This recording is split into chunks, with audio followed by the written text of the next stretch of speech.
Part number 4। Last video में आपने third part तक लर्न किया था। क्वेश्चन नंबर 2 के 3 पार्ट सीखे थे हमने class 7। Today we will learn part number 4। We have to find the value of x and y. ये दो हमारे पास इंटरसेक्टिंग लाइन है, एक ही पॉइंट पे काटती है। हमने वर्टिकली अपोजिट एंगल सीखे थे पहले, तो ये आमने सामने के एंगल कौन से हो गए? Vertically opposite. तो ये दोनों इक्वल होते हैं। इसके नेमिंग कर लीजिए आप, ए बी सी डी ई। तो हम कह सकते हैं A C B equal to angle D C E. क्यों है ये दोनों इक्वल? रीजन लिखना जरूरी है। वर्टिकली अपोजिट एंगल ये इक्वल है। एंगल डी सी ई क्या है? डी सी बी क्या है? एक्स। ए सी बी क्या है? एक्स। और डी सी ई क्या हो गया? 60। तो एक्स भी क्या हो गया? 60। एक एंगल आ गया। अब इसे आप हाइड कर लो। अब ये ट्रायंगल बन गया D A B C. A B C में दो एंगल दे रखे हैं, एक नहीं दे रखा। सिखाया हुआ ना तीसरा एंगल कैसे निकलता है। दोनों को प्लस करके 180 से माइनस कर देंगे। तो यहाँ पे आपको पहले ट्रायंगल देखना है, in triangle A B C.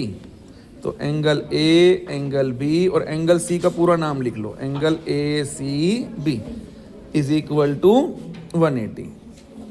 Some of all angles of a triangle is 180 degree. Angle A है वाई, बी है 30, ये है 60। तीनों को जोड़ के 180। वाई प्लस दोनों को जोड़ दिया 60 और 30 90।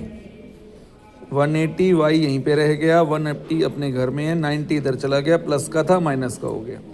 तो वाई आ गया 90 डिग्री। ऐसे हर बार अलग अलग रूल लग सकता है। कहीं पे वर्टिकली लग रहा है, कहीं पे एक्सटीरियर एंगल वाला लग रहा है। तो पहले जो भी एंगल निकल जाए पहले वो निकाल लो, फिर दूसरा एंगल भी निकाल सकते। जरूरी नहीं है पहले ही वो ना निकले तो वो निकालने चल पड़ेंगे।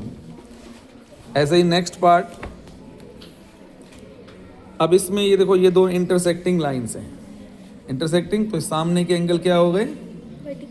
वर्टिकल। तो ये 90 हो जाएगा और ये दोनों एक्स एक्स।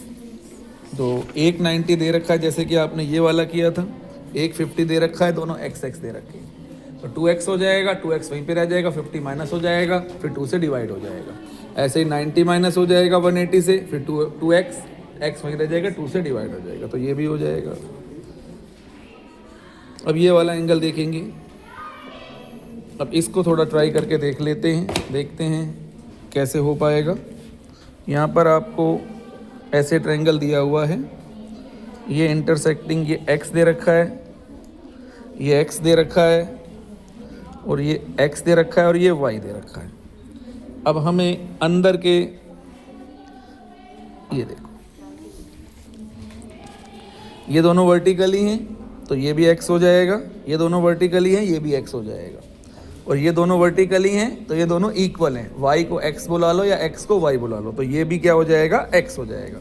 अब अंदर के तीनों एंगल क्या हो गए? x x x x 3x क्या हो गए? इसी की तरह हो जाएगा जैसे ये पार्ट था 3x। तो x वहीं रह जाएगा, 3 से डिवाइड हो जाएगा तो 60 आ जाएगा। x x x is equal to 180 degree.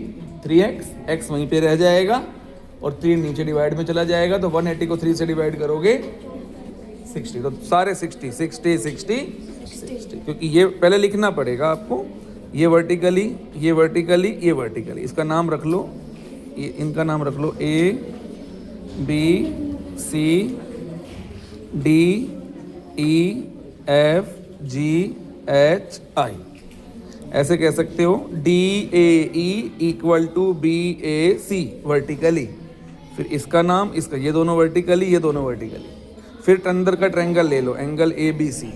फिर angle A plus angle B plus angle C is equal to 180 degree. X X X is equal to 180 degree. X X X हो गए 3x, एक्स वहीं रह गया, 3 से divide हो गया तो 60 आ गया। एक एंगल 60। तो ये भी 60, ये भी 60, क्योंकि सभी x हैं तो 60 60 60। 3 60 60 60 हो गए तो 180 बन गया। इस तरीके से आप ये पार्ट भी कर सकते हो। आप करके देखेंगे तो आपको अच्छे से आ जाएगा। आप और भी पार्ट की ट्राई कर सकते हैं ऐसे, जैसे ये आपको ट्राई दिस दे रखा है, ये इसमें दोनों आपको दोनों साइड इक्वल हैं, तो ये दोनों एंगल भी आपके इक्वल जाएंगे। अगर दोनों साइड इक्वल हैं तो नीचे के दोनों एंगल भी इक्वल, ये 40 तो ये भी 40। चलिए पहले आप इसको भी ट्राई करिए तो फिर आपको समझ में आ जाएगा। Thank you.